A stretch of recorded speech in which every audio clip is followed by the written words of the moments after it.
Salut, c'est Cyril, j'espère que vous allez tous bien. Je vous rejoins aujourd'hui pour vous parler d'un livre, vous l'avez vu, on va parler du livre de Noémie Alioua. Ce livre, c'est La terreur jusque sous nos draps. C'est un livre qui m'a été envoyé par les éditions Plomb, que je remercie. Alors avant de commencer le résumé et l'analyse du livre, eh bien, je voulais simplement vous parler de livres antérieurs de Noémie Alioua que je vous ai présenté sur la chaîne, je vous mettrai les liens en description. Il s'agit de L'affaire Sarah Halimi, c'était aux éditions du Cerf, et puis Les uns contre les autres, Sarcelles du vivre ensemble au vivre séparé, toujours aux éditions du Cerf, et c'était déjà des livres intéressants, et celui-ci est également un livre qui a beaucoup d'intérêt, vous allez le voir. Allez, on est parti.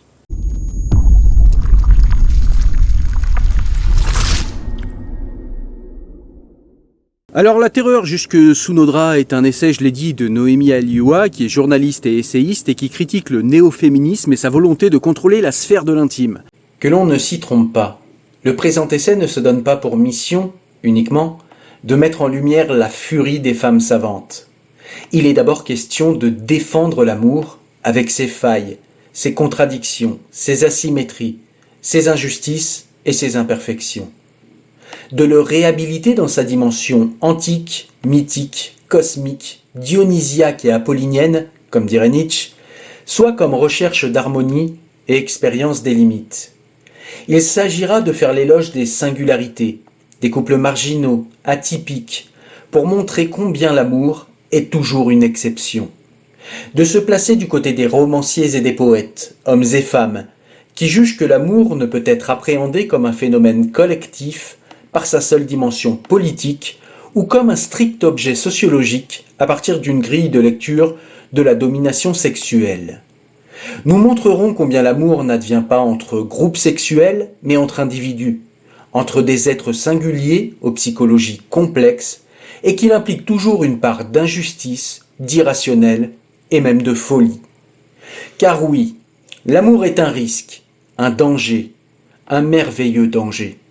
L'horizon indépassable de l'humanité, son vouloir vivre profond, mais aussi sa promesse de bonheur, d'extase, de liberté. Nous appellerons à défendre l'amour, comme ultime refuge de la liberté. L'auteur défend la liberté d'aimer et s'oppose à la politisation ou la pathologisation ou bien encore la diabolisation des relations amoureuses. Elle dénonce également un renoncement chez les jeunes à l'amour et puis une mise en accusation systématique des hommes, ainsi que la destruction des mythes romantiques par ce qu'elle appelle les nouvelles bigotes ou les staliniennes à jupons. Pour les pourfendeuses de l'amour, il n'y a pas de lieu qui mérite d'être protégé des guerres politiques, pas de terrain qui mérite d'être sanctuarisé. Le moindre battement de cœur est un objet de lutte collective et la moindre aspérité individuelle devient suspecte. Montre-moi comment tu vis, avec qui, tes factures et ta progéniture, et je te dirai ce que vaut ton programme, écrivait Régis Debray pour critiquer l'idéologie de la transparence. Dis-moi qui tu aimes et comment tu couches, et je te dirai si ton amour est politiquement correct, pourrait-on paraphraser. Faites attention, si, en tant que femme, vous aimez les hommes virils, on vous expliquera que vous avez érotisé la violence symbolique, que votre désir n'est que le signe d'un apprentissage réussi, inconscient, du très méchant patriarcat. Attention, si, en tant qu'homme, vous aimez les femmes puissantes, on trouvera tous les moyens de vous prouver le contraire, de vous montrer que vous demeurez, malgré vos ressentis, un bourreau aux aspirations tyranniques, surtout si vous faites pipi debout. Attention, si vous portez en vous un goût puissant pour l'altérité sexuelle, vous serez soupçonné d'être sadique ou masochiste selon votre sexe. C'est au nom de cet idéal de justice et d'égalité que sévit, avec de moins en moins de complexes, une brigade de juges du cœur qui passe au peigne fin les relations amoureuses pour sanctionner les fantasmes et les comportements peu glorieux.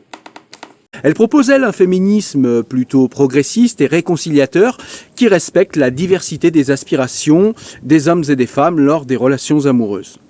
La position de Noémie Alioua sur le féminisme est qu'il s'agit d'un mouvement progressiste et réconciliateur qui défend la liberté et l'égalité des femmes sans pour autant dénigrer ou diaboliser les hommes. Au nom de la libération de la femme, des professeurs de vertu réduisaient les êtres humains à leur sexe pour mieux distiller la peur, conspirer contre l'amour et atomiser la société. Elle critique le néo-féminisme qu'elle juge vindicatif, dogmatique et sans nuance, et qui selon elle menace la sphère de l'intime, la diversité des expériences amoureuses et les mythes romantiques.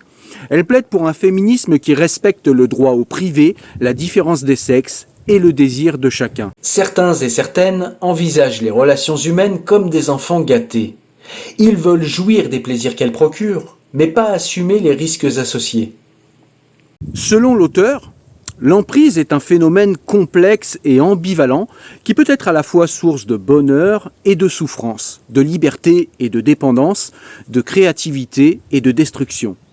Elle refuse de réduire l'emprise amoureuse à une forme de violence ou de manipulation comme le font certaines féministes radicales. Elle affirme que l'emprise amoureuse est inhérente à la passion et qu'elle ne doit pas être confondue avec l'abus ou le harcèlement. Elle défend le droit à chacun de vivre son emprise amoureuse comme il l'entend, sans être jugé ou culpabilisé par la société. L'emprise, pensée dans une acception large, peut être considérée comme l'un des symptômes classiques de la passion amoureuse. L'amoureux est toujours, à divers degrés, assujetti, fragilisé, ébranlé par son attraction pour l'autre. Il se sent toujours dépossédé d'une partie de lui-même qu'il consent à céder, et cela non sans un certain plaisir. L'amour est une catastrophe magnifique, savoir que l'on fonce dans un mur et accélérer quand même. Courir à sa perte, le sourire aux lèvres. Attendre avec curiosité le moment où cela va foirer, écrit à raison Frédéric Beigbeder dans L'amour dure 3 ans. L'égalité en amour n'existe pas. Le mode sentimental est toujours un rapport de force policé. Un couple, c'est ne faire qu'un. Oui, mais lequel ? Questionne de façon rhétorique Oscar Wilde, tandis que le comédien Fabrice Lucchini met davantage les pieds dans le plat, jugeant avec la poésie qu'on lui connaît que, dans un couple, il y en a toujours un qui est niqué. Oui, l'amour, c'est accepter que l'autre manipule une force en nous. Qu'est-ce qu'un amoureux qui attend un texto de sa dulcinée au cœur de la nuit ? Sinon un précipité de désespoir consécutif d'une forme d'emprise. Pour qualifier quelqu'un de mordu par un autre, ne dit-on pas qu'il est épris ? N'y a-t-il pas de l'emprise dans l'attirance, de l'ascendance, en plus d'une forme de vulnérabilité et de dépossession de soi qui mérite d'être défendue au nom de la vitalité du sentiment ? Quiconque a déjà été amoureux, homme ou femme, reconnaît à l'amour un pouvoir tyrannique sur lui-même qu'il accepte de son plein gré parce qu'il sait qu'il comporte intrinsèquement, certes, une part de risque et de douleur, mais tout autant la possibilité de rester vivant. Ainsi, cette obsession contemporaine pour l'emprise dit quelque chose du combat frontal amorcé contre l'amour. Car, comme d'ordinaire, des idéologues jettent le bébé avec l'eau du bain et, sous couvert de la protection des femmes, jettent en pâture l'amour passionnel entre les sexes. Elle critique également la tendance à médicaliser ou à pathologiser l'emprise amoureuse, en la considérant comme une maladie ou comme une addiction. Elle plaide pour une reconnaissance, encore une fois, de la diversité des expériences amoureuses et pour une éducation à l'amour qui respecte la singularité de chaque individu et de chaque relation amoureuse. L'amour naît d'une différence, d'une tension violente, et peut s'accomplir dans une forme de transgression des interdits sociaux et culturels et des normes imposées.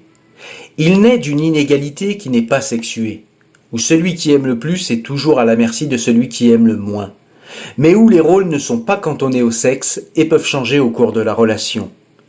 L'amour, surtout celui qui est passionné, se nourrit de fascination et d'ascendance. Il est à la fois antimoral et scandaleux. Alors dans le livre, la position de Noémie Alioua sur le consentement est qu'il s'agit d'un concept important, mais évidemment insuffisant pour définir les relations amoureuses. Elle critique la vision juridique et contractuelle du consentement qui réduit l'amour à un échange de services et de droits. Elle dénonce également la confusion entre le consentement et le désir qui conduit à nier la complexité des sentiments et des situations. Elle affirme également que le consentement ne peut être réduit à un oui ou à un non, mais qu'il doit être compris comme un processus dynamique et évolutif qui implique le respect, la confiance, la communication et l'écoute entre les protagonistes d'un couple. Elle plaide pour une éthique de la responsabilité qui reconnaît la liberté et la dignité de chaque partenaire sans les infantiliser ni les culpabiliser. Noémie Alioua critique également le dernier livre de Mona Chollet, qui est un livre néo-féministe et qui s'appelle « Réinventer l'amour ». Tout notre imaginaire romantique est fondé sur une forme d'infériorité des femmes et de sa sublimation. Il faut toujours que l'homme soit plus grand et que la femme se fasse toute petite pour être aimée, regrette la journaliste Mona Chollet dans Réinventer l'amour, comment le patriarcat sabote les relations hétérosexuelles. Une vision de l'amour qui mythifie le masculin, comme s'il n'était pas, lui aussi, une petite chose fragile dans la relation amoureuse, comme si la femme ne pouvait pas être aussi monstrueuse que lui, comme si le bien et le mal, dans cette relation si spéciale, avaient un sexe défini d'avance. C'est ainsi qu'est jeté le soupçon, et avec lui la présomption de culpabilité, sur les femmes qui aiment les hommes qui ne sont pas déconstruits. En réalité, toutes celles qui ne correspondent pas à leur idéal de déconstruction et qu'on serait en droit de considérer comme des traîtresses à la cause. Une femme qui jouit est une femme qui collabore. Dans une vision quasi complotiste du monde, elle distille le doute en essentialisant les sexes à un rapport de domination et en traquant le politiquement correct jusque sous les draps. Comme si le sexe était un parti politique auquel on devait adhérer, qu'il avait ses codes de conduite qu'il fallait appliquer comme des moutons. Alors la position de Noémie Alioua sur le livre de Mona Chollet est plutôt critique. Elle reproche en fait à l'auteur de présenter une vision trop négative et pessimiste de l'amour hétérosexuel qui ne laisse pas de place à la passion, au désir et à la différence. L'amour ne serait que rationalité froide et égalitarisme. Noémie lui reproche également de ne pas prendre en compte la diversité des relations amoureuses et des expériences amoureuses et de vouloir imposer un modèle unique de relation basé uniquement sur le consentement, la communication et la rationalité. Elle lui reproche enfin de ne pas reconnaître la liberté et la responsabilité de chaque individu et de vouloir réguler la sphère de l'intime par des normes et des injonctions, comme si l'amour était un objet scientifique que l'on peut rationaliser, observer et cadrer à loisir. La position de Noémie Alioua sur l'analyse sociologique de l'amour est que c'est une approche intéressante mais très limitée et qui ne rend pas du tout compte de la complexité et de l'ambivalence de l'expérience amoureuse. Elle critique une vision, je l'ai dit, trop négative et pessimiste de certains sociologues qui présentent l'amour comme uniquement une source de crise, de souffrance et de domination. Elle critique également la vision trop normative et rationaliste de certains sociologues quand ils nous parlent d'amour. Elle critique enfin une vision trop abstraite ou générale de certains sociologues qui négligent la singularité, la diversité des parcours et des situations amoureuses. Noémie Alioua plaide, elle, pour une reconnaissance, je l'ai dit, de la liberté et de la responsabilité de chaque individu, mais également pour une éducation à l'amour qui respecte la différence et le désir de chacun dans leur désir ou dans leurs envies, qui sont parfois des désirs ou des envies ambivalents et qui sont inhérents à l'histoire de chacun et à l'histoire de chacun et aux représentations amoureuses ou aux représentations sexuelles que chaque protagoniste dans un couple a. Et ceci ne saurait en fait être réduit à certaines façons de vivre l'amour qui seraient les bonnes façons, qui seraient des façons égalitaires, qui seraient des façons légitimes. Et puis il y aurait d'autres façons de vivre l'amour qui ne seraient pas légitimes. Noémie Alioua s'insurge contre cela parce que la politique, la normativité n'a absolument rien à faire dans les relations intimes et donc dans les relations amoureuses. Quand on généralise la souffrance, on a le communisme. Quand on particularise la souffrance, on a la littérature. Par ailleurs, Noémie Alioua défend le conte de La Belle au bois dormant, décrit par les néo-féministes comme faisant l'apologie du viol. L'auteur considère quant à elle qu'il s'agit ici en fait d'un conte qui nous parle de la résurrection par l'amour et non pas de la culture du viol. Elle s'oppose à celle qui voit dans le baiser du prince à la princesse endormie un acte de prédation sexuelle sans consentement. Il y a d'autres éléments d'analyse intéressants dans le livre comme l'analyse critique du film Barbie qui est devenu le couple star de la guerre des sexes ou la relation amoureuse par exemple de Vincent Cassel avec une étoile montante du mannequinat et qui pose problème aux néo-féministes en ce qu'elle voit dans cette relation un rapport dissymétrique aliénant pour Tina Kunake, la femme de Vincent Cassel, ou le problème que pose le couple Macron aux nouveaux inquisiteurs de l'amour. Le rejet du masculin figure parmi les discriminations les plus tolérables et les plus autorisées parce qu'il trouve chaque jour de nouvelles légitimations. Comme le terrorisme ou la criminalité peuvent faire l'objet d'explications socioculturelles, Être présenté comme une réponse à la ghettoisation, la discrimination et la pauvreté, la misandrie trouve sa justification dans la misogynie et bénéficie d'une exceptionnelle culture de l'excuse qui permet un déchaînement d'accusations invraisemblables sans le moindre risque. En conclusion, ce livre est un essai que je trouve courageux et lucide et qui dénonce les dérives d'un féminisme radical qui menace la liberté d'aimer. L'auteur analyse avec finesse les mécanismes de politisation de l'intime, de pathologisation du sentiment, de diabolisation du masculin et de victimisation du féminin qui s'opposent aux aspirations romantiques et aux discours amoureux. Elle appelle à résister à cet ordre moral qui nous traque jusque sous nos draps et à sauver l'amour, cet ultime refuge de notre liberté. Ce livre est un plaidoyer pour la tolérance, le respect, la diversité des choix de couple, face à une idéologie qui impose une échelle de valeurs dans l'intime sur fond de contrôle du désir. C'est un livre qui invite à réfléchir sur les enjeux de notre société et sur la place de l'amour dans nos vies.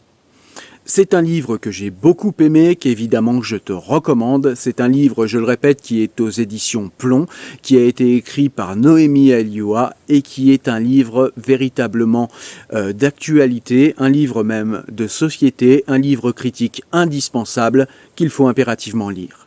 Merci.